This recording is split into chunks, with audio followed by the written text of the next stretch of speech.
Hi, folks. Thanks for watching the talk today. My name is Ian Adams, and I am going to be talking to you about our work on enabling near data processing and distributed object storage systems. Specifically, this is work about doing some pre-processing and data layout to make sure that things are well laid out within a software-defined storage system so that you can actually have easier near data processing and computational storage capabilities. So what do I actually mean here? Well, NDP has kind of a data distribution problem. Now, NDP, or near data processing, it's actually a pretty simple concept. Move the compute to the data to reduce your I/O traffic. But modern distributed storage systems make this tricky. In particular, sharding and striping systems don't respect semantic boundaries. So what do I actually mean here? So let's say we have 4 servers here, and we lay out 2 data stripes and consider each one of these numbered boxes to be some sort of data element, like a picture or a record or whatever. And as you can see, these things highlighted in the red boxes, 4, 6, 11, they're crossing shard and sometimes stripe boundaries. And when you're trying to do near data processing, suddenly you have a coordination and collation problem.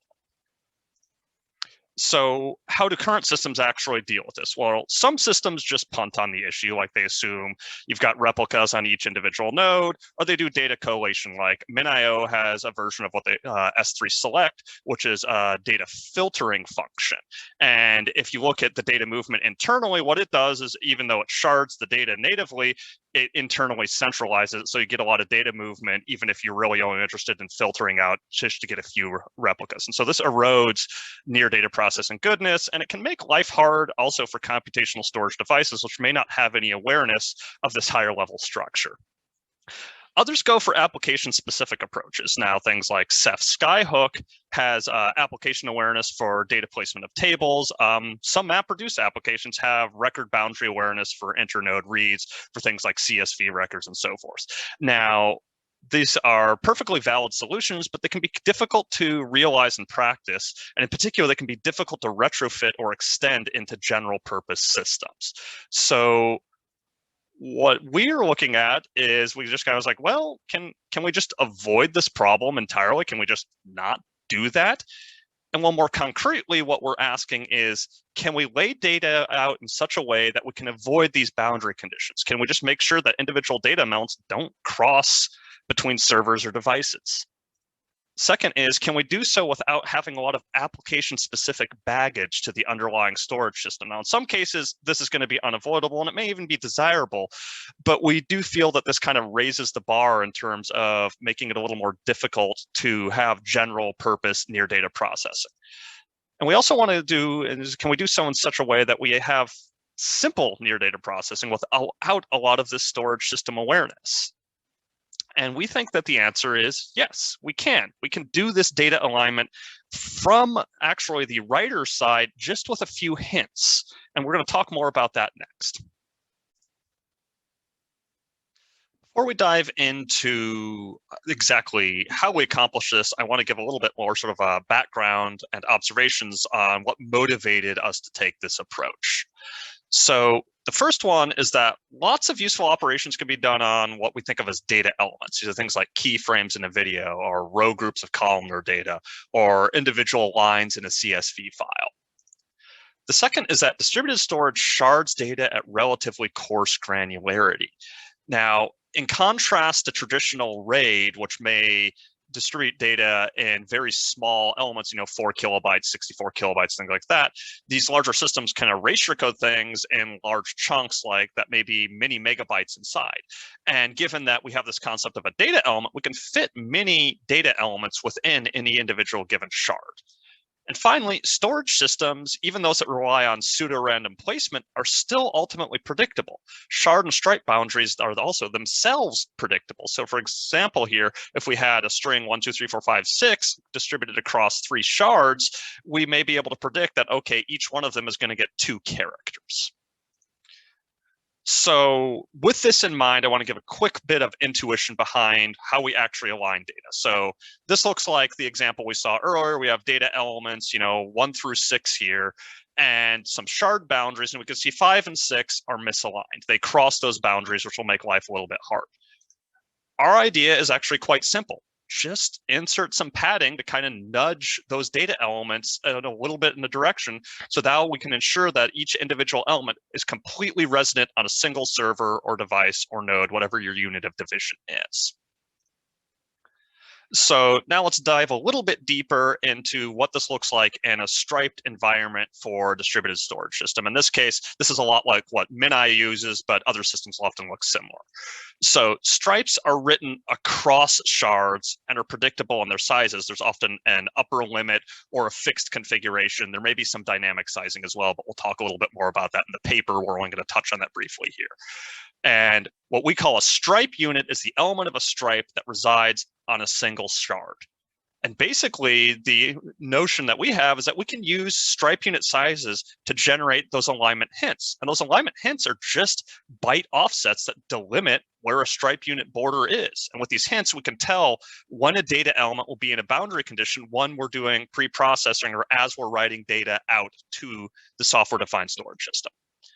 So how do we actually generate these alignment hints? Well, when it comes down to it, it's just integer arithmetic. Now, keep in mind, this is a very quick overview. There's some edge cases and things. I suggest you take a look at the paper for more details on that. But really, there's three things we input into a stripe unit hint generator. That's the maximum size of a stripe, how many data shards that stripe is being distributed over, and the size of a particular batch. So let's say in this example, we have a maximum stripe size of 10 megabytes and 4 data shards we're working with. And if our batch size is above the maximum size that we can write in a stripe, it's a pretty straightforward bit of integer arithmetic, 10 divided by 4.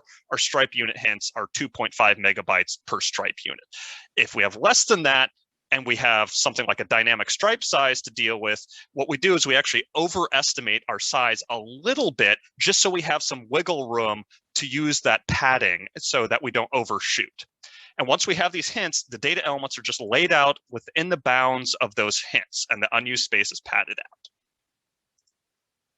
So here's a quick example of what this might look like in practice. So first is, let's generate these stripe alignment hints. We're going to input the batch size to the hint generator and the layout parameters.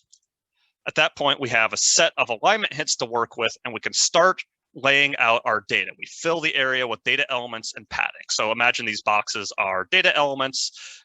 And okay, we get to the end, that's padded because we know the next one is going to be too big to fit within the remaining space. We can just do a greedy algorithm here. And at some point, we filled out the stripe, and then we track that padding and save those offsets as metadata for later use for either stripping them out or using within the near data processing system. And then we can write that stripe to the storage system itself. It's a pretty straightforward process.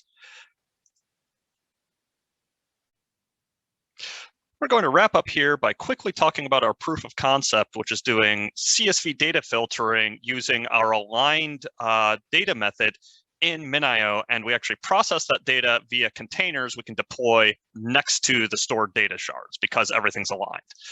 So very quick overview of our experimental setup here is we had a 4-node, 2+2, 2 data, 2 parity MinIO deployment. We used the publicly available CityBike data set, which is a CSV data set. We used alignment hints to pad and align the data to fit within the stripe layout of MinIO. We had a simple filter query that selected around 25,000 records.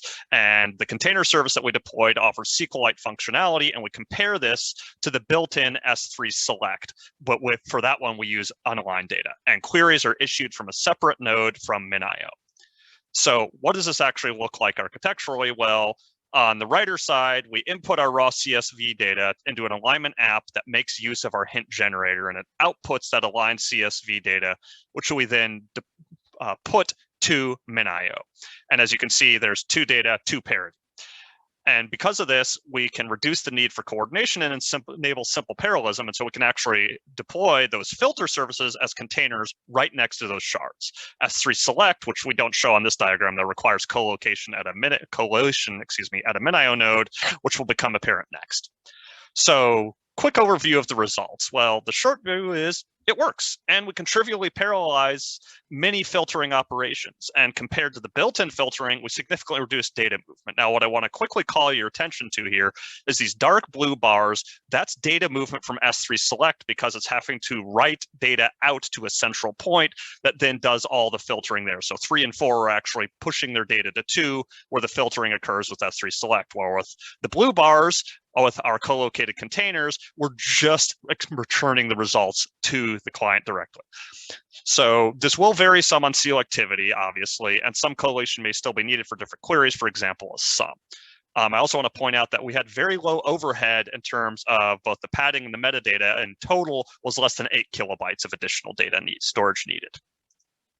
So there's lots more to do here. So what we started with was a very simple example. This is a good start, but as people have rightfully pointed out, what about more sophisticated data types? We mentioned things like video. We also want to look at columnar data, maybe batches of images.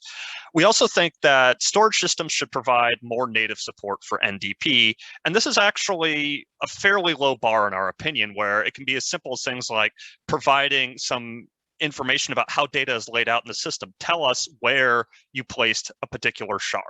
And finally, there's things like quality of service, because now we have a fairly complex distributed scheduling problem where you also have, foreground traffic. People are going to be doing regular puts and gets, as well as potentially taking CPU and accelerators to do these operations as near data processing functions. And with that, I want to thank you for your time, and thanks for watching. And please reach out with any questions or comments that you might have.